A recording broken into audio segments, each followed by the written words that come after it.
Hello dear once, હું શૈલેષ ઢોલા એક નવી લેક્ચર સિરીઝમાં તમારા બધાનું એક વખત ફરીથી સ્વાગત કરું છું. અને એ સિરીઝ છે કોણીય વેગમાન એટલે કે એંગ્યુલર મોમેન્ટમ. તો આપણે આની પહેલાં સંઘાત અને કાર્ય ઉર્જા પાવર ભણેલા. તેમાં રેખીય વેગમાનનું સંરક્ષણ અને તેના આધારિત સંઘાતનો આપણે અભ્યાસ કરેલો. તો એના જેવું જ થોડુંક આપણે આમાં કોણીય વેગમાન ભણીશું. એને રેખીય વેગમાન જોડે શું સંબંધ છે, એને ટોર્ક જોડે શું સંબંધ છે, એને જડત્વની ચાક માત્રા જોડે શું સંબંધ છે. ત્યારબાદ આપણે કોણીય વેગમાનના સંરક્ષણનો પણ અભ્યાસ કરીને એના દાખલાની પ્રેક્ટિસ કરીશું અને જોડે જોડે આ ટોપિક સાથે સાથે આપણે કમ્પ્લીટ કરીશું. તો આખી લેક્ચર સિરીઝમાં જો બન્યા રહેશો તો જ તમે એનો મેક્સિમમ બેનિફિટ મેળવી શકશો. બરાબર છે. તો વધારે સમય બગાડ્યા વગર આપણે સ્ટાર્ટ કરીએ કોણીય વેગમાન એટલે કે એંગ્યુલર મોમેન્ટમ. તો આની પહેલાં જે ટોર્ક ભણેલા, જે લોકોને ટોર્કની થિયરી વ્યવસ્થિત સમજાઈ ગઈ છે અને કોણીય વેગમાન સમજવામાં બહુ વધારે તકલીફ નહીં પડે. ખાલી જસ્ટ મારે એક કિક જ મારવી પડશે, જસ્ટ સ્ટાર્ટ આપવું પડશે અને તમને થોડુંક અંદાજ આવી ગયા હશે કોણીય વેગમાન વિશે. ત્યારબાદ તમે આરામથી એના સ્ટડી કરીને દાખલા ગણી શકશો. તો ચલો આપણે સ્ટાર્ટ કરીએ કોણીય વેગમાન એંગ્યુલર મોમેન્ટમ. હવે કોણીય વેગમાન શું છે એક્ઝેક્ટલી એ તમને ડાયરેક્ટલી હું સૂત્ર પરથી સમજાવું તો વધારે સમજાશે. કે માનો કે આપણે ટોર્કમાં આવું જ જોયું હતું કે માનો કે કોઈ પદાર્થ છે, સપોઝ કોઈ પદાર્થ છે, બરાબર. એક પદાર્થ અહીંયા છે, પદાર્થનું દળ ધારો કે છે કેપિટલ એમ. કેટલું દળ છે પદાર્થનું દળ? એમ દળનો પદાર્થ છે. એમ દળનો પદાર્થ ગતિ કરે છે. આ જે XY સમતલ છે એમાં કોઈ બી રીતે ગતિ કરે છે. હવે એક્ઝેક્ટલી કઈ રીતે ગતિ કરે મને ખબર નથી, પણ કોઈ પોઈન્ટ પર ધારો કે કોઈ પોઈન્ટ પર એનો વેગ છે v. કેટલો વેગ છે એનો v? એનો ધારો કે વેગ છે સદિશ v આ દિશામાં. તો આ થઈ ગયો એનો વેગ v, તો આ થઈ ગયો સદિશ v. ચલો, તો વેગ આ દિશામાં છે. જો વેગ આ દિશામાં હોય તો વેગમાન પણ એ જ દિશામાં હશે. વેગમાન શું થાય? દળ ગુણ્યા વેગ. તો દળને કોઈ દિશા ન હોય તો જે દિશા વેગની છે એ જ દિશા વેગમાનની છે. તો એમ કહી શકું કે વેગમાન પણ આ દિશામાં છે. સદિશ p. કયા વેગમાનની વાત કરું છું? રેખીય વેગમાનની. હું વેગમાન બોલું તો તમારે રેખીય વેગમાન સમજવાનું અને કોણીય વેગમાન બોલું તો L સમજવાનું. એની સંજ્ઞા કેપિટલ L છે કોણીય વેગમાનની. તો વેગ આ દિશામાં છે એટલે કે રેખીય વેગ આ દિશામાં હોવાના લીધે કોણીય વેગમાન પણ આ જ દિશામાં છે. ધારો કે આ પોઈન્ટ, આ જે દળ છે એને ઉગમ બિંદુ O જોડે જોડવામાં આવે તો જે સ્થાન સદિશ મળે છે, સ્થાન સદિશ સદિશ R. કયો સ્થાન સદિશ છે? સદિશ R સ્થાન સદિશ છે. તો આ છે સ્થાન સદિશ R. તો એમ કહી શકાય કે કોઈ મોમેન્ટ પર કોઈ જગ્યાએ પદાર્થ, કોઈ સમયે પદાર્થ ઉગમ બિંદુથી સદિશ R જેટલા અંતરે, ટૂંકમાં સદિશ R જેટલા સ્થાન સદિશે એમ દળનો પદાર્થ v વેગથી અથવા p વેગમાનથી આ દિશામાં ગતિ કરે છે. તો આ થઈ ગયો સ્થાન સદિશ એનો. તો એક કામ કરીએ આપણે, જો આ સ્થાન સદિશને આગળ વધારવામાં આવે, આ રીતે દિશા જોઈને આગળ કદાચ આ પ્રમાણે લઈ જવામાં આવે તો એ સ્થાન સદિશ અને વેગ વચ્ચે ખૂણો બનશે. ધારો કે ખૂણો બને થીટા. કયો ખૂણો બને? થીટા. તો આ મને મળી ગયો થીટા. અને એમ કહી શકાય કે સદિશ R આ દિશામાં છે. તો સદિશ R એક્ઝેક્ટલી એટલો જ છે, બરાબર. અહીંથી લઈને અહીં સુધી જ છે. આ ખાલી જળસની દિશા દર્શાવી છે. તો એ એંગલ થીટા હોય તો આપણે કામ કરીએ, આ લાઈનને લંબ એક લાઈન દોરું આ રીતે. ક્યાં સુધી દોરું? કે જેથી અહીંથી બંને ભેગા થઈ જાય. ટૂંકમાં સદિશ vની જે દિશા છે એને પાછળ લંબાવવામાં આવે. ક્યાં સુધી લંબાવું? કે જેથી O બિંદુમાંથી એના પર શું દોરાય? લંબ દોરાય. આ લાઈન આ પ્રમાણે એક્ઝેક્ટલી આગળ વધતી જશે. તમારે એવો પોઈન્ટ પકડવાનો કે જ્યાં એને લંબ દોરી શકાય. તો આ એંગલ થીટા, તો આ એંગલ પર થીટા થાય. કોણ થાય? થાય કોણ થાય ભાઈ? આ એંગલ થીટા થાય. કોણ થાય? ચલો, આ ખૂણો છે, આ થઈ ગયો આ થઈ ગયો કાટખૂણો, આ થીટા છે, આ થઈ ગઈ ખૂણાની થીટાની પાસેની કર્ણ થઈ ગયો R, આ થઈ ગઈ પાસેની બાજુ, આ થઈ ગઈ સામેની બાજુ. તો આપણે લખી શકીએ, ચલો સામેની બાજુ શું આવશે? R sin theta. કઈ રીતે આવશે? sin થીટા બરાબર સામેની બાજુ છેદમાં કર્ણ એનું યુઝ કરીને આ થશે R cos થીટા. આ થશે R cos થીટા. ઓકે. તો આટલી આકૃતિ આપણે સેમ આકૃતિ આપણે ટોર્કમાં પણ જોયેલી. બેઠી આકૃતિ અહીંયા રિપ્રેઝન્ટ થાય છે. એમાં જે બળ લાગતું હતું એ શું લાગે છે? બળની જગ્યાએ ખાલી વેગ છે એટલે કે વેગમાન છે. તો આમાં કોણીય વેગમાન સર ક્યાં આવ્યું? ચલો તમને કહી દઉં કોણીય વેગમાન શું છે. જે લોકોને ટોર્ક ખબર છે, ટોર્ક શું હતું? R cross F. એ પ્રમાણે તમને કોણીય વેગમાન પણ ખબર પડી જશે કે કોણીય વેગમાન, લખી દઉં અહીંયા, કોણીય વેગમાન એક સદિશ રાશિ છે. એની સંજ્ઞા છે L. L બરાબર થાય R ક્રોસ P. સૂત્ર યાદ રાખવાનું. ટોર્ક બરાબર શું હતું? R ક્રોસ F હતું. એ પ્રમાણે કોણીય વેગમાન L આવશે R ક્રોસ P. હવે આ શું બતાવે? R અને P નો સદિશ ગુણાકાર. ચલો આપણે શોધીએ દિશા કઈ દિશામાં આવશે. જો ચલો પેલા R ક્રોસ P છે તો ક્રોસ ગુણાકારની વાત આવશે. ક્રોસ ગુણાકાર કરવાનો છે તો પેલા તમારા બધી આંગળીઓ ક્યાં રાખવાની? પહેલા R ની દિશામાં. ચલો બધી આંગળી ક્યાં રાખશું? R. ચલો R આ દિશામાં છે. જમણા હાથની બધી આંગળી R દિશામાં રાખો. એટલે આ દિશામાં. સપોઝ કે આ આરની દિશા છે, બરાબર. જે બ્લુ પેન છે એ આર બતાવે છે અને જે બ્લેક પેન છે એ શું બતાવે છે? વેગ બતાવે. સમજાવો કંઈક છે. તો બધી આંગળી આર દિશામાં રાખો જમણા હાથની. ત્યારબાદ શું કરવાનું? બીજું કયું છે પાછળ? પી છે. તો બધી આંગળીઓ છે એને પી તરફ ફેરવો. તો અંગૂઠો ક્યાં આવશે? જો બહાર તરફ આવશે. અંગૂઠો ક્યાં આવશે? બહાર તરફ. તમે જાતે પણ ટ્રાય કરી શકો છો. તો કોણીય વેગમાન એક સદિશ રાશિ છે, એનું મૂલ્ય કેટલું છે? આર ક્રોસ પી ના મૂલ્ય જેટલું. શું થાય? આર પી સાઇન થીટા જેટલું. હવે એ તો ક્રોસ ગુણાકારની વાત થઈ ગઈ. દિશા ક્યાં આવશે? દિશા આવશે આર ક્રોસ પીની દિશામાં. એટલે શું આવશે? આર અને પી બંનેને લંબ અને આર ક્રોસ પી પ્રમાણે જમણા હાથના અંગૂઠાના નિયમ પરથી સાબિત કરી શકાય. તો અત્યારે આપણી દિશા ક્યાં આવશે? બાર તરફ આવે. ધારો કે આ દિશા બાર છે, ઝેડ દિશા છે, તો કઈ દિશામાં આવશે? એલ આવશે. કે કેરેટ દિશામાં. કઈ દિશામાં આવશે? કે કેરેટમાં. આટલી ખબર પડે કે હવે એનું મૂલ્ય લખી નાખીએ. તો લખાય માટે મૂલ્ય લખાશે એલ બરાબર, ચલો લખીએ મૂલ્ય એલ બરાબર શું થાય? R P sine theta. શું થાય? R P sine theta. અને ઉપર થોડું હજી આવું કંઈક થોડાક ચાળા કરી શકાય આને, કે આ રીતે સદિશ આર એમ રાખું છું, ક્રોસ એમ પીને શું લખાય? એમ વી. શું લખાય? એમ વી. આમાંથી એમ કોણ કાઢો શું આવશે? એમ ઇન્ટુ કાઉન્સમાં આર ક્રોસ વી. તો બધા સૂત્રો એકને એક જ રિપ્રેઝન્ટ કરે. શું બતાવે છે? કોણીય વેગમાન બતાવે છે. તો એલ બરાબર આર ક્રોસ પી, અથવા પી બરાબર આપણને ખબર છે. પી બરાબર શું લખાય? આપણને ખબર છે સદિશ પી બરાબર શું છે? રેખીય વેગમાન. સદિશ શું છે? રેખીય વેગમાન. એમ છે દળ અને વી છે એનું રેખીય વેગ. બરાબર છે. તો આપણે સૂત્ર મળી ગયું એલ બરાબર આર ક્રોસ પી અથવા આર ક્રોસ એમ વી, પી બરાબર એમ વી. હવે એમ તો અચળ છે એટલે બહાર લઈ લીધા એને, બરાબર છે ને. એક સંખ્યા છે એમ, એટલે એને ક્રોસ ગુણાકાર જોડે કોઈ લેવા દેવા છે નહીં. આપણે બહાર કાઢી લઈએ. શું થશે? એમ કાઉન્સમાં આર ક્રોસ વી. તો તમે આર ક્રોસ વી શોધો ઇન્ટુ એમ કરો, તમને શું મળશે? કોણીય વેગમાન એલ મળશે. અથવા અહીંયા એનું મૂલ્ય લખી નાખીએ તો શું લખાશે સૂત્ર? એલ બરાબર આરપી સાઇન થીટા, અથવા શું લખાય? જો ચલો આને આમ લખાશે P into R sine theta. શું લખાય આને? P into R sine. લખાય કે ના લખાય? ચલો આને વંચાઈશું તો પી તો ચલો રેખીય વેગમાન થઈ ગયું. ઇન્ટુ આર સાઇન થીટા શું આવે? What is R sine theta? દેખાય છે અહીંયા? આર સાઇન થીટા દેખાય છે? આર સાઇન થીટા એ વેગમાનનું અથવા વેગની જે દિશા છે અથવા વેગમાનની જે દિશા છે એનું ઓ બિંદુથી લંબ અંતર છે. શું છે? ઓ બિંદુથી લંબ અંતર. કોનું? વેગમાનનું અથવા વેગની કાર્યરેખાનું અથવા વેગની દિશાનું. તો આ કોની સાપેક્ષે તમને કોની વેગમાન મળે? ઓની સાપેક્ષે. કોની મળે? ઓની સાપેક્ષે. તો એલ તમે કોની સાપેક્ષે શોધો છો એ જરૂરી છે. તો રેખીય વેગમાન કોણીય વેગમાન એલ છે. એમ તો ચાર વસ્તુ પર ડિપેન્ડ કરે. એક તો આર પર, એક તો પી પર, એક તો થીટા પર, અને તમે કોની સાપેક્ષે રેખીય કોણીય વેગમાન શોધો છો એના પર ડિપેન્ડ કરશે. જો કે આર છે એ ડિપેન્ડ કરે ઓ પર. તમે ઓ અલગ જગ્યાએ લખો તો આર ઓટોમેટિક બદલી જશે. ટૂંકમાં આરનો જે આધાર છે એ આરનો આધાર ઓ પર છે. કોની સાપેક્ષે તમે ટૂંકમાં કોની સાપેક્ષે તમે કોણીય વેગમાન શોધો છો એના પર ડિપેન્ડ કરે આર. તો કોણીય વેગમાનનું મૂલ્ય છે તો કોણીય વેગમાન જે છે એ બિંદુની પસંદગી પર ડિપેન્ડન્ટ છે. સેમ વસ્તુ ટોર્કમાં હતી. હું એમ કહું કે ટોર્ક કેટલું, તો સવાલ ખોટો છે.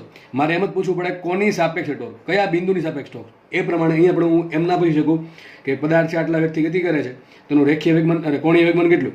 તો એ સવાલ ખોટો છે. હકીકત સવાલ અધૂરો છે. એક્ઝેક્ટલી એમ કહેવું પડે કે ભાઈ ઓની સાપેક્ષે કોણીય વેગમાન કેટલું, કે ભાઈ એની સાપેક્ષે કોણીય વેગમાન કેટલું, કે વાયની સાપેક્ષે કોણીય વેગમાન કેટલું. ટૂંકમાં કોઈકની સાપેક્ષે કોણીય વેગમાન હોય. કોણીય વેગમાન ખુલ્લું હોય નહીં. તો યાદ રાખવું. બરાબર છે. તો શું આપણે મૂલ્ય મેળવ્યું? તો દિશા ક્યાં હશે? દિશા કઈને મળશે? આની દિશા ક્યાંથી મળશે? આર ક્રોસ પીની દિશામાં મળે.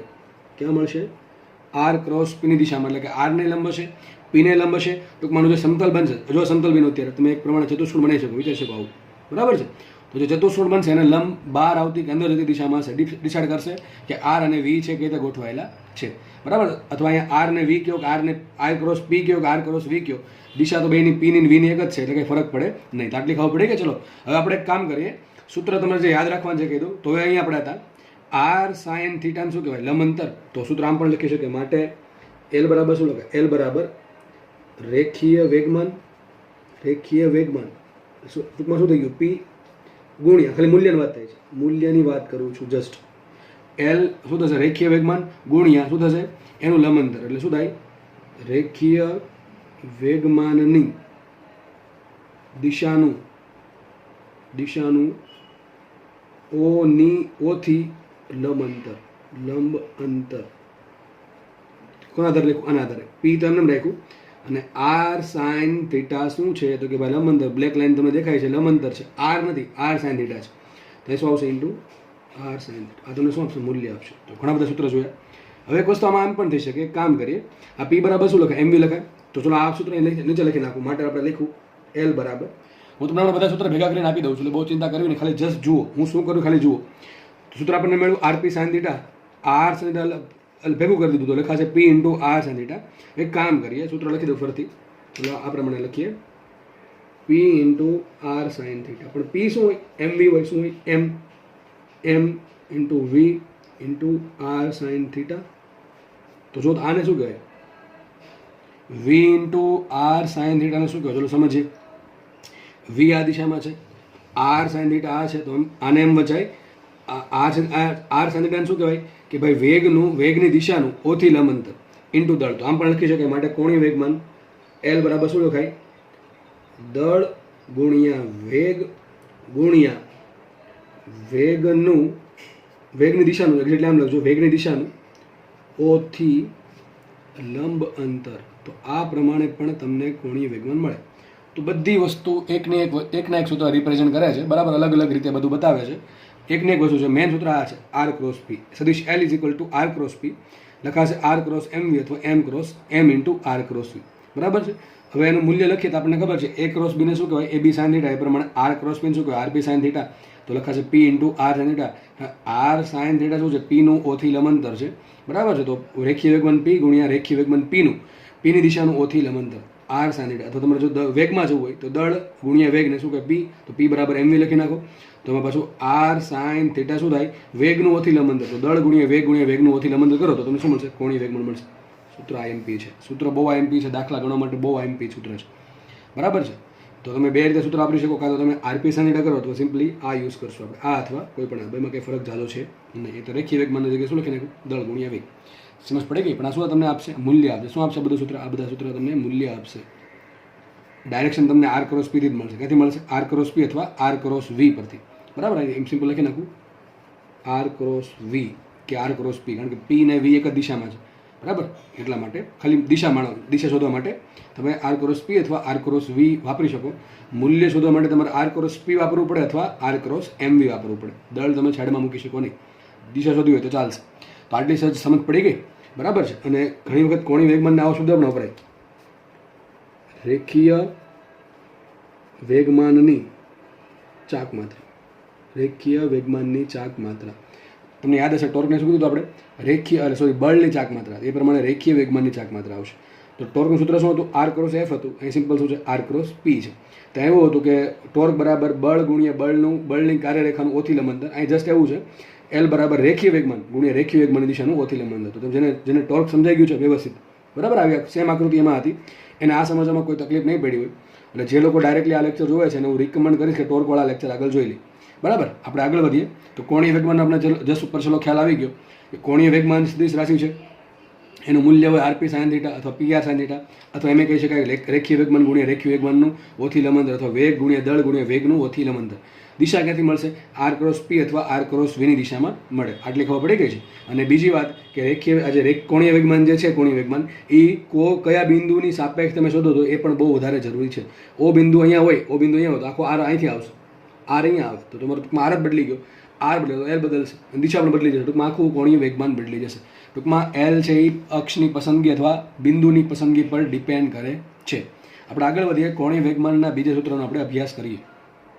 તો આપણે એક સૂત્ર સાબિત કર્યું એ ફરીથી લખી દઉં છું. આપણે જે પણ લખશું એ મૂલ્ય તરીકે લખશું. એટલે એલ બરાબર શું થાય, એલ બરાબર રેખીય વેગમાન પી ગુણ્યા પીનું ઓથી લંબાંતર.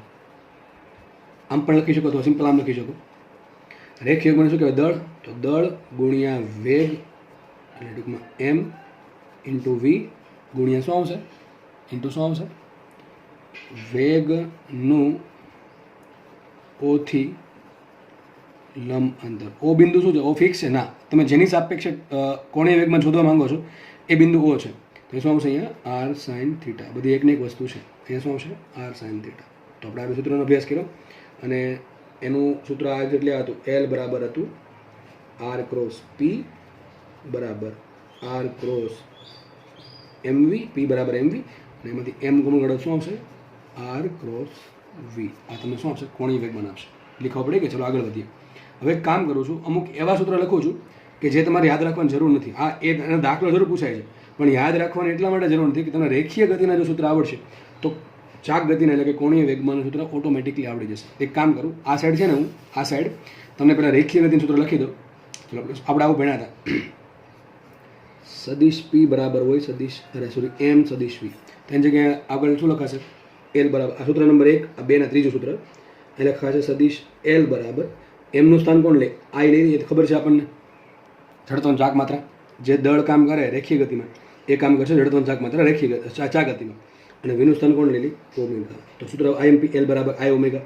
સિમ્પલ તમારે મૂલ્ય લખો તો આમ લખાય એલ બરાબર આઈ ઓમેગા. જેમ પી બરાબર એમ વી હોય એમ એલ બરાબર શું હોય? I into omega.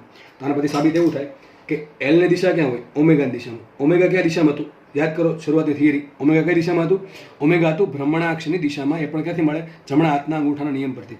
તો એ દિશામાં શું આવશે? એલ આવશે. આટલી ખબર પડી ગઈ.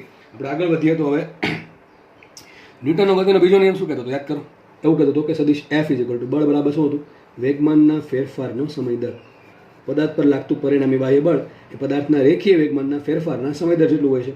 તો સેમ સૂત્ર આપણે રેખીય ચાક ગતિ માટે અપ્લાય કરીએ તો એફનું સ્થાન કોણ લે? ટોર્ક લે. સૂત્ર બહુ એમપી ભાઈ, સૂત્ર બહુ એમપી. આ ટોર્ક બરાબર શું આવશે? ડી પીની જગ્યાએ આવશે ડી એલ અપોન ડીટી. સમય તો સરખો જ છે, તમે કોઈ પણ ગતિ કરો તો જો એક સૂત્ર પરથી બીજું સૂત્ર કઈ રીતે મળે છે? હકીકતે આ તો તમને યાદ હશે તો ઓટોમેટિક તમે યાદ કરી શકશો. તો બધા સૂત્ર કામના છે, એવું નહીં કે આ સૂત્ર કામનું આ કામનું. તમને રકમમાં કયા આધારે દાખલા પૂછો છે એના પર ડિપેન્ડ કરે કે ફોર્મ્યુલા કયું યુઝ કરશું. તમને ટોર્કની વાત કરી છે, સમયની વાત કરી તો ડેફિનેટલી આ સૂત્ર વાપરવું પડશે. તમને જડત્વની ચાક માત્રાની વાત કરી છે, ઓમેગાની વાત કરીએ તો ડેફિનેટલી સૂત્ર આ વાપરશું. તમને દળ, વેગ ને સિમ્પલ આર અથવા આર સાઇન થીટાની વાત કરીએ તો આપણે આ સૂત્ર વાપરીશું. બરાબર છે. હજી આગળ વધીએ તો આપણે એમ લખાશે, આમાંથી એક કામ કરીએ. આપણે આવું પણ ભણ્યા હતા કે બળનો આઘાત એટલે કે ડેલ્ટા પી બરાબર શું થાય? સદિશ ડેલ્ટા પી બરાબર લખાય એફ ડેલ્ટા ટી. આ ખબર છે ને બધાને? અથવા આમ પણ જોયું હતું કે ડીપી બરાબર શું હતું? F into DT. સદિશ એફ ઇન્ટુ ડીટી. બરાબર. તો સેમ સૂત્ર લખીએ અહીંયા. તો અરે કંઈ નહીં, આપણે બીજી પેન વાપરી દઈએ. શું લખાશે? એ લખાશે delta L is equal two, આ ક્યારે વપરાય? ફેરફાર મોટો હોય તો બરાબર શું આવશે? ટોર્ક ગુણ્યા ડેલ્ટા ટી. સમજ પડી ગઈ?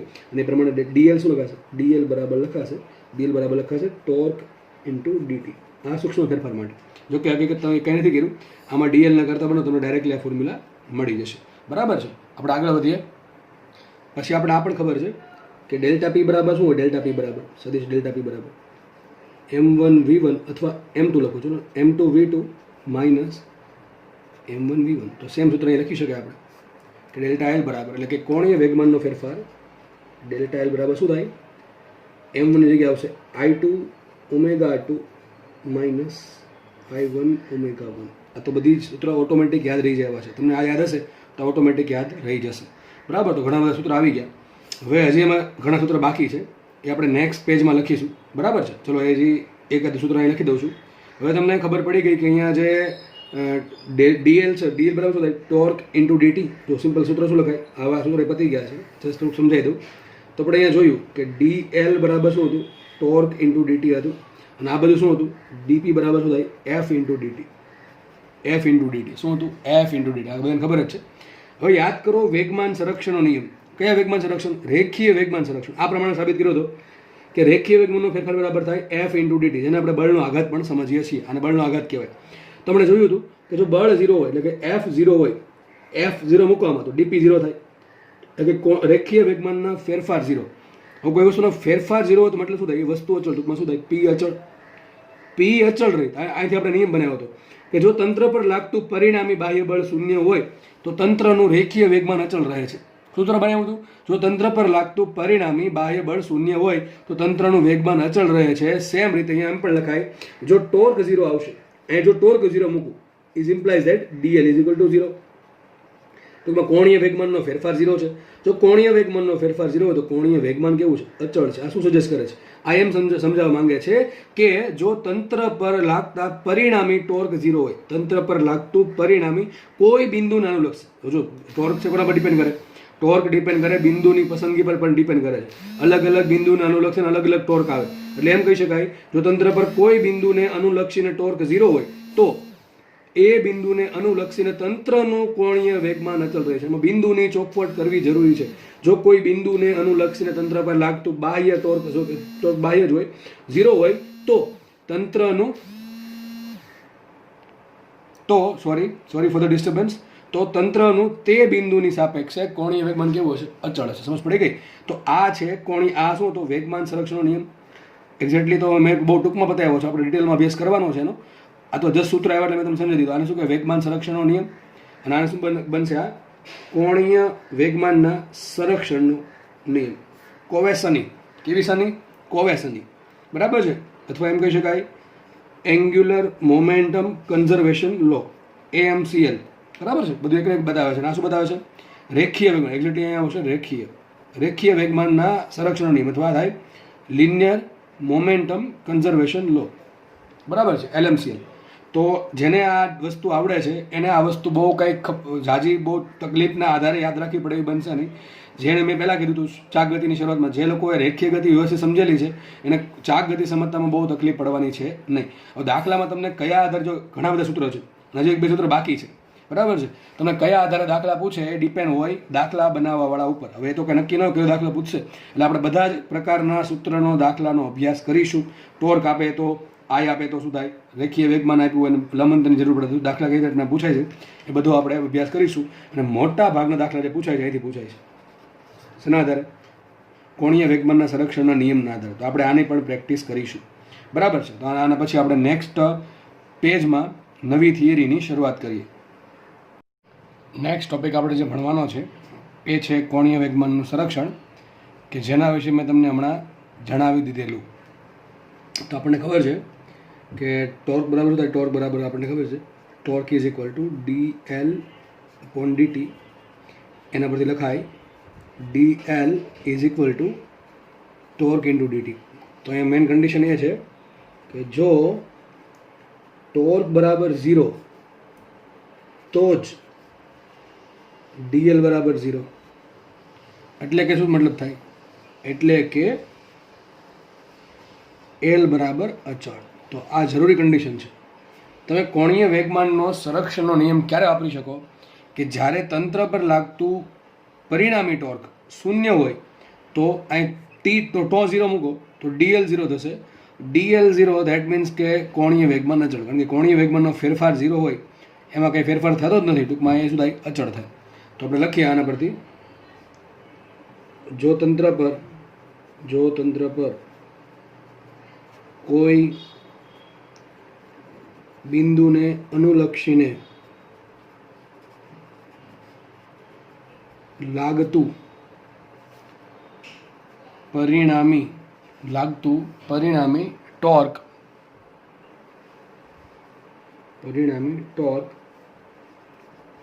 શૂન્ય હોય તો તે બિંદુને અનુલક્ષીને, કયા બિંદુને અનુલક્ષીને? કે જે બિંદુને અનુલક્ષીને ટોર્ક 0 છે તે બિંદુને અનુલક્ષીને તંત્રનું કોણીય વેગમાન અચળ રહે છે. તો આમાં બે વસ્તુ જરૂરી છે. એક તો બિંદુ કે જેને અનુલક્ષીને ટોર્ક 0 થાય તે બિંદુને અનુલક્ષીને કોણીય વેગમાન અચળ રહે છે. તો આ બધા પોઈન્ટ્સ આ યાદ રાખવા કે કોણીય વેગમાન સંરક્ષણ ક્યારે વપરાય? કે જ્યારે તંત્ર માટે શું અચળ હોય? શું 0 હોય? ટોર્ક 0 હોય, પરિણામી ટોર્ક. તો તે બિંદુને અનુલક્ષીને તંત્રનું કોણીય વેગમાન અચળ રહે છે એમ કહી શકાય. મતલબ શું થઈ ગયો?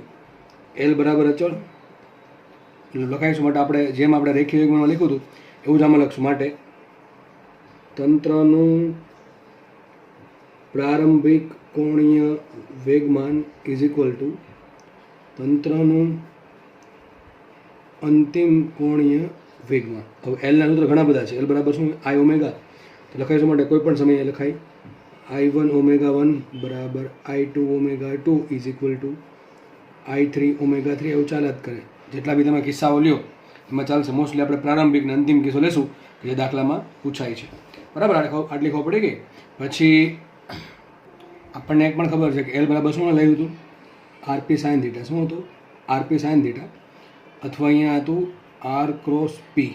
તો આમ પણ લખાય R1 cross P1 is equal two R2 cross P2 is equal two R3 cross P3. હવે ચાલા કરશે. તો કયું સૂત્ર ક્યારે વાપરવું ડિસાઇડ કોણ કરશે? રકમ કઈ ટાઈપની આપેલી છે એના પરથી આપણે ડિસાઇડ કરશું કે કઈ સૂત્ર ક્યારે વાપરવું. મોસ્ટલી તમને દાખલામાં કઈ રીતે ખબર પડે કે દાખલો કોણીય વેગમાનના સંરક્ષણ પરથી સોલ્વ કરવાનો છે એ હું તમને જ્યારે દાખલા ગણવાના હશે ત્યારે તમને બધી માહિતી આપી દઈશ કે આ ટાઈપના દાખલા આવે તરત તમારે વિચારવાનું કોણીય વેગમાનનું સંરક્ષણ. બરાબર છે. તો આટલું જ છે, એમાં બહુ કંઈ ખાસ છે નહીં. જે લોકોને આગળ રેખીય વેગમાન સંરક્ષણ આવડે છે એને પણ બહુ કંઈ વધારે તકલીફ છે નહીં. એમાં શું થાય, બળ 0 હોય તો રેખીય વેગમાન અચળ હોય છે, ટોર્ક 0 હોય તો કોણીય વેગમાન અચળ છે. એટલે કે એલ અચળ, બળ F બરાબર P બરાબર mv, એની જગ્યા આવશે અહીંયા I ઓમેગા. તો I omega 1 is equal two I omega 2 is equal two I3 omega 3. ટૂંકમાં મેન સૂત્ર આ છે કે તંત્રનું કોઈ પણ સમયે પ્રારંભિક કોણીય વેગમાન ઇઝ ઇક્વલ ટુ તંત્રનું કોઈ અંતિમ સમયે અંતિમ કોણીય વેગમાન બે કેવું થાય, સરખું થાય. પણ આ કન્ડિશન ક્યારે, આ મહત્વની કન્ડિશન, ટોર્ક 0 હોય તો, બાકી તમે વાપરી શકો નહીં. બરાબર છે. આના પછી આપણે એક નેક્સ્ટ થિયરી ભણીએ. તો નેક્સ્ટ જે થિયરી છે એ પણ તમારા માટે આઈએમપી થિયરી છે અને બધા દાખલા પૂછાય છે અને પૂછાતા રહેશે. એકદમ ઇઝી સૂત્ર છે જે તમારે યાદ રાખવાનું છે. બરાબર. ચલો વાત કરીએ શું છે કોણીય વેગમાનનું ભૌમિતિક નિરૂપણ. ટૂંકમાં કોણીય વેગમાનનો યુઝ ક્યાં થાય છે એ આપણે જાણી શકીએ. તો જુઓ, આપણે ગ્રેવિટેશનમાં જોયેલું કે કોઈ પદાર્થ છે એ સેન્ટરમાં, જ્યારે કોઈ માનો કે સૂર્ય લઈ લઈએ તો સૂર્ય સેન્ટરમાં પોતાની ધરી પર આસપાસ ભ્રમણ કરે છે અને ગ્રેવિટેશનના કારણે પૃથ્વી અથવા બીજા ગ્રહો સૂર્યની આસપાસ લંબવૃત્તીય માર્ગમાં ભ્રમણ કરે છે. હવે હકીકત થાય શું કે ભાઈ સૂર્ય છે એ માનો કે પૃથ્વી છે, તો પૃથ્વીને પોતાના તરફ ખેંચશે. કયા બળથી ખેંચે? ગુરુત્વાકર્ષણ બળથી પોતાના તરફ ખેંચશે. તો પૃથ્વી ખેંચે કેમ જતી? હવે એના કારણે એ છે કે પૃથ્વી પર બહાર તરફ એક બીજું કયું બળ લાગે? કેન્દ્રગામી બળ. મેં તમે કીધું હતું જ્યારે પણ વર્તુળાકાર ગતિ હોય, બરાબર છે, ત્યારે તમારે ફરજિયાત કેન્દ્રગામી બળનો વિચાર અથવા કેન્દ્ર ત્યાગી બળનો વિચાર કરવો પડે. તો આ સૂર્ય ધારો કે ધેર ઇઝ સન, બરાબર છે, અહીં ધારો કે કોઈ પ્લાનેટ છે, ગ્રહ છે, તો સૂર્ય પૃથ્વીને પોતાના તરફ ખેંચે ગ્રેવિટેશન બળથી. સામે એક બીજું બળ લાગે, કયું? કેન્દ્ર ત્યાગી બળ. બંને બળ ક્યાંથી બધા? જો બંને બળ છે સૂર્યના સેન્ટર લાઇનમાંથી પસાર થશે. તો આ બળના લીધે સૂર્યને અનુલક્ષીને ટોર્ક કેટલું? 0. સૂર્ય એટલે કે સૂર્યના સેન્ટરના. કેમ ટોર્ક 0 થાય? અરે ભાઈ, ટોર્ક ક્યારે મળે? બળ ગુણ્યા લંબાંતર મળે. તો હવે બળ છે એ ડાયરેક્ટલી ક્યાંથી પસાર થશે? જેમ કે દોરીએ આપણે આ પ્રમાણે કંઈક બળ તમને જોવા મળે કે બળ છે એ ડાયરેક્ટલી આજે ગ્રેવિટેશનલ ફોર્સ છે એ પણ અને જે સેન્ટ્રીફ્યુગલ ફોર્સ છે એ પણ બંને સેન્ટર લાઇનમાંથી પસાર થવાના કારણે સૂર્યને અનુલક્ષીને આ ગ્રહનું ટોર્ક કેવું હોય? 0 હોય. અને આપણે હમણાં જોયું કે જો ટોર્ક 0 હોય તો કોણીય વેગમાનનું સંરક્ષણ વાપરી શકાય. અને કોણીય વેગમાનના સંરક્ષણ પરથી ગ્રહ માટે એલ કેવું રહે છે? ધારો કે ગ્રહ અહીંયા છે તો આ પ્રમાણે બળ લાગતું હશે, બરાબર. અહીંયા અંદર તરફ કયું બળ હશે? અહીંયા અંદર તરફ કયું બળ હશે? Gravitational force. બહાર તરફ કયું હશે? કેન્દ્રગામી બળ. આ રીતે બહાર એ હશે, કયું હશે? કેન્દ્ર ત્યાગી બળ. અને અંદર તરફ હશે ગ્રેવિટેશનલ ફોર્સ. આ ટૂંકમાં કોઈ ગ્રહ કોઈ પણ જગ્યાએ હોય, ઘણો ગ્રહ અહીંયા છે તો સેમ વસ્તુ થશે. બહાર તરફ હશે કેન્દ્ર ત્યાગી બળ, અંદર તરફ હશે કેન્દ્રગામી બળ. ટૂંકમાં કોઈ પણ સ્થાને ગ્રહ કોઈ પણ સ્થાને હોય સૂર્યની આસપાસ હંમેશા જે બે બળ લાગે છે તો કેન્દ્રગામી બળ, કેન્દ્ર ત્યાગી બળ અને ગુરુત્વાકર્ષણ બળ, બંને ક્યાંથી પસાર થાય છે? બંનેની કાર્યરેખા સૂર્યના સેન્ટરમાંથી પસાર થતી હોવાના લીધે આપણે એમ કહી શકીએ કે આ બંને બળોના કારણે ગ્રહનું સૂર્યને અનુલક્ષીને કોઈ પણ પ્રકારનું ટોર્ક છે નહીં. અને જો ટોર્ક ના હોય તો આપણે ખબર છે આપણે એ બિંદુને અનુલક્ષીને કોણીય વેગમાન વાપરી શકીએ, કોણીય વેગમાન સંરક્ષણનો નિયમ વાપરી શકીએ. અને એ મુજબ ગ્રહ માટે એલ કેવું અચળ થાય? તમે જે ધારો તો જે વસ્તુ બોલો છો તમે જાતે લખી શકો છો કે ભાઈ જે બે બળ લાગે છે, ગ્રેવિટેશનલ ફોર્સ અને એક સેન્ટ્રીફ્યુગલ ફોર્સ, એ બંનેની કાર્યરેખા છે એ સૂર્યમાંથી પસાર થવાના કારણે અહીં ગ્રહનું સૂર્યને અનુલક્ષીને ટોર્ક 0 હોય, એટલા માટે ગ્રહનું સૂર્યને અનુલક્ષીને કોણીય વેગમાન અચળ હોય છે. હવે એક આમાં થિયરી છે. થિયરી એવી છે, માનો કે ગ્રહ છે પહેલાં આ સ્થાને હતો, પહેલાં અહીંયા હતો, ધારો કે ગ્રહ અહીંયા પહોંચ્યો. હવે અહીંથી અહીંયા પહોંચવામાં એક સમય તો લાગે કે ન લાગે? ધારો કે અહીંથી અહીંયા પહોંચવામાં કુલ સમય લાગ્યો ડેલ્ટા ટી. કેટલો સમય લાગ્યો? ડેલ્ટા ટી સમય લાગ્યો છે. હવે જુઓ, જો ગ્રહને હું સૂર્ય જોડે જોડું, જ્યારે ગ્રહ ફર્સ્ટ પોઝિશન પર હતો ત્યારે સૂર્યને જોડતા લાઈન મળશે. જ્યારે ગ્રહ બીજી પોઝિશન પર આવે છે, અહીંથી અહીંયા ધારો કે ગ્રહ આ પ્રમાણે ગતિ કરે છે લંબવૃત્તીય માર્ગમાં, જ્યારે ફર્સ્ટ પોઝિશનથી સેકન્ડ પોઝિશન પર આવે ત્યારે પણ તેને સૂર્ય જોડે જોડો તો આ લાઈન મળશે. બે લાઈન મળી કે ન મળે? તો ગ્રહે કેટલું ક્ષેત્રફળ કાપ્યું કહેવાય? આટલું ક્ષેત્રફળ કાપ્યું કહેવાય. ધેટ ઇઝ આટલું. આ ક્ષેત્રફળ ગ્રહે કાપ્યું, બરાબર છે. ધારો કે ક્ષેત્રફળ ડેલ્ટા એ છે. કેટલું છે? ડેલ્ટા એ. તો કોણીય વેગમાન સંરક્ષણ પરથી એવું સાબિત થઈ શકે, એમાં ત્રિકોણ દોરીને સાબિત થાય છે. સાબિત કરવાની જરૂર નથી, સૂત્ર બહુ ઇઝી છે. એટલે તો તમારે ડાયરેક્ટ યાદ રાખી દેવાનું છે. સૂત્ર આ છે કે ગ્રહે કાપેલું ક્ષેત્રફળ ભાંગ્યા એ માટે લીધેલો સમય. તો ગ્રહે કાપેલું ક્ષેત્રફળ ધારો કે છે ડેલ્ટા એ. ધારો કે ગ્રહે કાપેલું ક્ષેત્રફળ છે કેપિટલ ડેલ્ટા એ અને ગ્રહે તે માટે લીધેલો સમય છે ડેલ્ટા ટી. તો ક્ષેત્રફળ ભાંગ્યા સમયને શું કહેવાય? એકમ સમયમાં કાપેલું ક્ષેત્રફળ. એટલે એમ કહેવા માંગે છે કે 1 સેકન્ડમાં ગ્રહ કેટલું ક્ષેત્રફળ કાપે છે, that is delta A by delta T, અથવા એકમ સમયમાં કાપેલું ગ્રહે ક્ષેત્રફળ is equal to L upon 2m. તમારે યાદ રાખવાનું છે સીધું. શું આવશે? L upon 2m. જ્યાં એલ છે ગ્રહનું કોણીય વેગમાન, લખી દઉં છું. એલ બરાબર છે ગ્રહનું સૂર્યને અનુલક્ષીને કોણીય વેગમાન, એમ બરાબર છે ગ્રહનું દળ. શું છે? એમ છે ગ્રહનું દળ. ડેલ્ટા એ શું છે? ડેલ્ટા ટી સમયમાં ગ્રહે સૂર્ય સાથે જોડતી રેખા વડે, હજુ દેખાય છે રેખા, જોડતી રેખા વડે આંતરેલ ક્ષેત્રફળ. સમજ પડે છે? ડેલ્ટા ટી શું છે? સમયગાળો, લીધેલ સમયગાળો.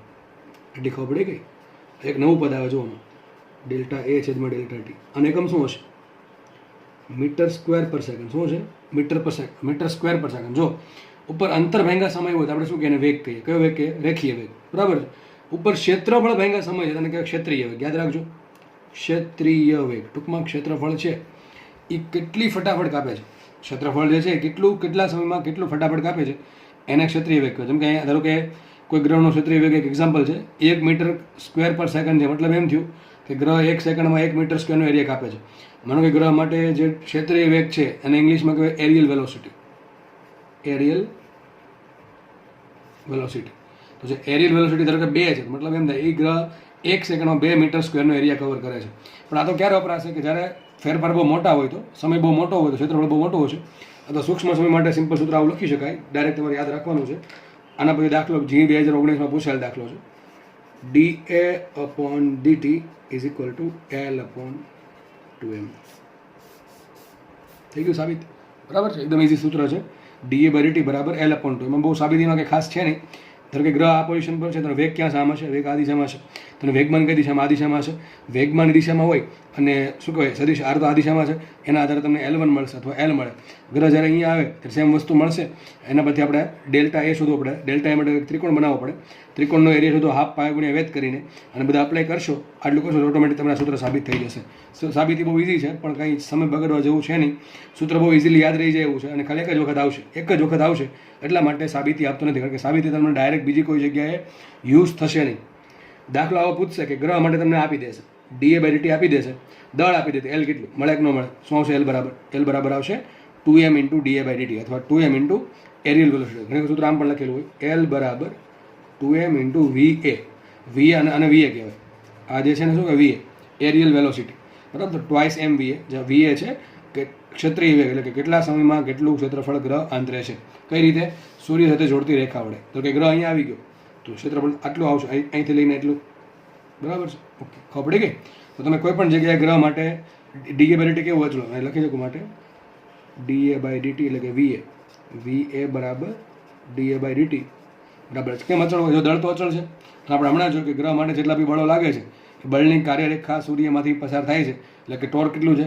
ટોર્ક 0 છે, એટલે એલ અચળ છે. એલ અચળ છે, 2 તો અચળ અને એમ પણ અચળ છે. ટૂંકમાં બધું આખું પદ કેવું થઈ અચળ, તો આને કહેવાય અચળ. ટૂંકમાં ગ્રહ માટે કોણીય વેગમાન અચળ હોવાથી અને દળ અચળ હોવાથી એની ક્ષેત્રીય વેગ કેવો છે? અચળ છે. અલગ અલગ ગ્રહો માટે ક્ષેત્રીય વેગ અલગ અલગ વેલ્યુ આવે. બરાબર? તો આપણે આગળ વધીએ નેક્સ્ટ ટોપિક તરફ. નેક્સ્ટ ટોપિક એવો છે કે ચાક ગતિ કરતા પદાર્થ માટે, એટલે કે દઢ પદાર્થ માટે કોણીય વેગમાન કેટલું હોય? તો માનો કે એક પદાર્થ છે, એમ દળ છે, એનું કયું દળ છે? એમ દળ. એ r ત્રિજ્યાના વર્તુળાકાર માર્ગે ભ્રમણ કરે છે. એનો વેગ છે v. એનો જે વેગ છે નિયમિત વેગ એ છે v. આપણે લગભગ ચાક ગતિના શરૂઆતના પહેલા જ લેક્ચરમાં એવું જોયું હતું કે સ્થાન દિશ ઓથી માપવાનો. દરેક પદાર્થ અહીંયા છે તો સ્થાન દિશ ક્યાં આવશે? સદિશ r. સદિશ r આવશે O માંથી બહાર જતી દિશામાં, પદાર્થને જોડતી દિશામાં. ટૂંકમાં આ થઈ ગયું સદિશ r. વેગ ક્યાં હોય? સ્પર્શકની દિશામાં. તો આપણને ખબર છે કે જ્યારે પદાર્થ ચાક ગતિ કરતો હોય, વર્તુળાકાર ગતિ કરતો હોય, ત્યારે એનું જે વેગ હોય સ્પર્શક દિશામાં, r હોય ક્યાં? સેન્ટરમાંથી બહાર જતી દિશામાં. તો બંને વચ્ચે એંગલ કેટલો હોય? 90 ડિગ્રી હોય. બરાબર છે? હવે વેગ, જો વેગ આ દિશામાં તો વેગમાન પણ કઈ દિશામાં હશે? એ દિશામાં હશે. તો આપણે હમણાં જોયેલું સદિશ L બરાબર શું હતું? સદિશ L હતું r ક્રોસ v. શું હતું? r cross p, sorry. તો માટે લખાશે, ચલો મૂલ્ય લખીએ. માટે L બરાબર શું લખાય? rp sin θ. શું લખાય? મૂલ્ય બરાબર rp sin θ. માટે L બરાબર, ચલો r, p બરાબર શું લખાય? mv. Into sine theta. Theta શું છે? આર અને પી વચ્ચે અથવા આર અને વી વચ્ચે ખૂણો. ચલો કેટલો ખૂણો છે? 90 ડિગ્રી. તો શું છે? સાઇન 90. તો માટે એલ બરાબર શું મળે? આર એમ વી. આ પણ તમારા માટે કામનું સૂત્ર. ક્યારે વપરાય? કે જ્યારે પદાર્થ આ પ્રમાણે ગતિ કરતો હોય અને જ્યારે એની રેડિયસ એટલે કે શાંત દિશ આર અને વેગ વી એકબીજાને લંબ હોય ત્યારે. આપણને ખબર છે આ પ્રકારના કિસ્સામાં જો પદાર્થની કોણીય વેગ ઓમેગા હોય, જો પદાર્થનો કોણીય વેગ ઓમેગા હોય તો લખાઈશું અહીંયા ઓમેગા બરાબર વી બરાબર શું લખાય? વી બરાબર ઓમેગા ઇન્ટુ આર. શું લખાય? વી બરાબર ઓમેગા ઇન્ટુ. તો સૂત્ર શું આવશે? માટે એલ બરાબર ચલો એમ મૂકીએ, આર એમ એમને મૂકીએ અને વી બરાબર શું મૂકીએ? R omega. તો માટે સૂત્ર આવશે એલ બરાબર એમ આર સ્ક્વેર ઓમેગા. શું આવશે? એલ બરાબર એમ આર સ્ક્વેર ઓમેગા. સૂત્ર શું આવશે? એલ બરાબર એમ આર સ્ક્વેર ઓમેગા. આની પહેલાં તમે જે ભણાવ્યું કેન્દ્રગામી બળ હતું, તો સૂત્ર શું આવશે? એફસી બરાબર એફસી હશે M V square by R. કેટલું હતું? M V square by R. તે કામ કરીએ, વી બરાબર શું મૂકીએ? R omega. તો શું મૂકશો અહીંયા? આર સ્ક્વેર ઓમેગા સ્ક્વેર છેદમાં આર. તો શું આવે? જો અહીંયા આર ઉઠશે તો શું આવશે? M R omega square. ઘણાને એમ થાય ને કે સર આ સૂત્ર કંઈક વાંચેલું છે પણ ખબર ન હોય સૂત્ર આવું હતું, આવું નહોતું. હવે જો ભાઈ એમાં ફરક છે. ફરક એ છે અહીંયા એમ આર સ્ક્વેર ઓમેગા છે અને અહીંયા એમ આર ઓમેગા સ્ક્વેર. ટૂંકમાં અહીંયા આરનો વર્ગ છે ને અહીંયા ઓમેગાનો વર્ગ છે. તો એમ આર ઓમેગા સ્ક્વેર સૂત્ર શું આપે તમને? કેન્દ્રગામી બળ. એ પણ આપણે જોયેલું છે. અથવા કેન્દ્રગામી પ્રવેગ એસી શું હોય? R omega square. એ પણ આપણે જોયેલો છે, એસી ને એટી. તો અહીંયા જો એમ આર સ્ક્વેર ઓમેગા છે, એમ આર ઓમેગા સ્ક્વેર નથી. આ સૂત્ર પણ કામનું તમારા માટે. તમને આ જે સૂત્ર છે એ મોસ્ટલી ગ્રહોના દાખલામાં વધારે પૂછે. જેમ કે પૃથ્વી ફરે છે તો તમારે શોધવું છે પૃથ્વીનું કોણીય વેગમાન શું છે. શું શોધવું છે? પૃથ્વીનું સૂર્યને અનુલક્ષીને કોણીય વેગમાન કેટલું. તમારે મૂકવું શું પડે? પૃથ્વીનું દળ મૂકવું પડે ઇન્ટુ આર. આર શું થાય? પૃથ્વી અને સૂર્ય વચ્ચે અંતર, એ મૂકવું પડે ઇન્ટુ ઓમેગા. ઓમેગા શું થાય? પૃથ્વી માટે કોણીય ઝડપ. ચલો મારે પૃથ્વીની કોણીય ઝડપ શોધી. કઈ રીતે મળે? પૃથ્વીની કોણીય ઝડપ કઈ રીતે મળે? અને તરત મળી જાય. ઓમેગા બરાબર શું થાય? 2π અપોન કેપિટલ ટી. ટી શું છે? પૃથ્વીનો આવર્તકાળ. પૃથ્વીનો સૂર્યની આસપાસ આવર્તકાળ કેટલો? 24 કલાક. તો 24 × 3600 મૂકો અને એને 2π વડે ભાંગો તો શું આવશે? ઓમેગા બરાબર મળી જશે. શું મળે? ઓમેગા. જે પણ આન્સર આવશે બરાબર રેડિયન પર સેકન્ડમાં એ ઓમેગા મળશે પૃથ્વી માટે. અહીં કિંમત તમે અહીંયા મૂકો. શું મૂકો? પૃથ્વીનું દળ ઇન્ટુ પૃથ્વીનું સૂર્યથી અંતર, એનો વર્ગ કરો ઇન્ટુ ઓમેગા કરો. તમને શું મળી જાય? પૃથ્વીનું કોણીય વેગમાન. આના આધારે તમને કોઈ પણ ગ્રહનું કોણીય વેગમાન મળે. અને કોણીય વેગમાન મળે હમણાં જો આપણે શું જોયું હતું? શું જોયું હતું આપણે? હમણાં જોયું હતું ક્ષેત્રીય વેગ. ચલો સૂત્ર શું હતું? D A by D T. D A by D T બરાબર શું હતું? L by two M. શું હતું? L by two M. ચલો મૂકો કિંમત. એલ કેટલા મૂકો? M R omega M R square omega મૂકો. કેટલા મૂકો? M R square omega. તો અહીંયા શું આવશે ઉપર? એમ આર સ્ક્વેર ઓમેગા છેદમાં 2m. તો એમ ઉઠશે શું વધે અહીંયા? આવો આન્સર આવશે ઓમેગા આર સ્ક્વેર બાય 2. તો આ પણ શું બતાવે? આ પણ ક્ષેત્રીય વેગ જ બતાવે. તો તમારે બધા સૂત્ર યાદ નથી રાખવાના. તો કેટલા સૂત્ર બને? યાદ કેટલું યાદ રાખવાનું છે કે ડીએ બાય ડીટી બરાબર શું હોય? L by 2m. આપણે એલની કિંમત મૂકી અહીંયા એમ આર સ્ક્વેર ઓમેગા. તો આન્સર આવશે ઓમેગા આર સ્ક્વેર બાય 2. આ તમને ક્ષેત્રીય વેગ આપશે. તો અહીંયા આ થિયરી પૂરી થાય છે. જોડે જોડે આ લેક્ચર અથવા ટોપિક પણ અહીંયા પૂરો થાય છે કે જેમાં આપણે માત્ર કોણીય વેગમાન શું છે, એના કયા કયા સૂત્ર છે, રેખીય ગતિના આધારે કોણીય વેગમાન સૂત્ર કઈ રીતે મેળવવા, અલગ અલગ સૂત્રો મેળવેલા, ટોર્કના આધારિત, જડત્વના ચાકમાત્ર આધારિત, બરાબર છે, ટોર્ક આધારિત. પછી ત્યારબાદ આપણે ટોર્ક 0 હોય તો કોણીય વેગમાનનો સંરક્ષણનો નિયમ જોયો. અને ત્યારબાદ આપણે ચાક ગતિ કરતા પદાર્થ એટલે કે દ્રઢ પદાર્થ જો કોઈ વર્તુળાકાર માર્ગમાં ભ્રમણ કરતો હોય અચળ વેગથી અથવા વી વેગથી, કે જેનો વેગ અને સ્થાન દિશ આર બંનેને લંબ હોય તો એનું સૂત્ર આપ આવી શકે. આર એમ વી આવી શકે અથવા એમ આર સ્ક્વેર ઓમેગા આવી શકે. અથવા તમે આ સૂત્ર શેમાં મેળવ્યું? આપણે આર ને ઓમેગામાં મેળવ્યું. આ શેમાં મેળવ્યું? આપણે આર એમ વીમાં મેળવ્યું. અહીં ઓમેગા બરાબર શું મૂકો? વી ને આરમાં મેળવ્યું. તો હજી એક સૂત્ર બાકી રહેશે કે શેમાં બાકી રહેશે? વી અને ઓમેગામાં. એ પણ તમે મેળવી શકો છો. જેમ કે તમે આર બરાબર શું મૂકો? આર બરાબર મૂકો વી બાય ઓમેગા. શું મૂકો અહીંયા? V by omega. તો સૂત્ર આવું આવશે M V square by omega. બધા સૂત્ર કાંઈ યાદ રાખવાની જરૂર છે નહીં. દાખલામાં જે ટાઈપનું સૂત્ર આવે એ ટાઈપનું તમે બનાવી શકો. મેઇન સૂત્ર આ છે. જેથી આપણે લેક્ચરની શરૂઆત કરેલી. તો લેક્ચર અહીંયા રાખીએ. જોડે જોડે થિયરી પણ આની પૂરી થાય છે અને નેક્સ્ટ દાખલામાંથી તમને નેક્સ્ટ લેક્ચરમાંથી તમને દાખલા જોવા મળશે આના. તો એ એટલું રાખીએ અને લેક્ચર જોવા બદલ બધાનો ખૂબ ખૂબ આભાર. ધન્યવાદ. જય હિન્દ.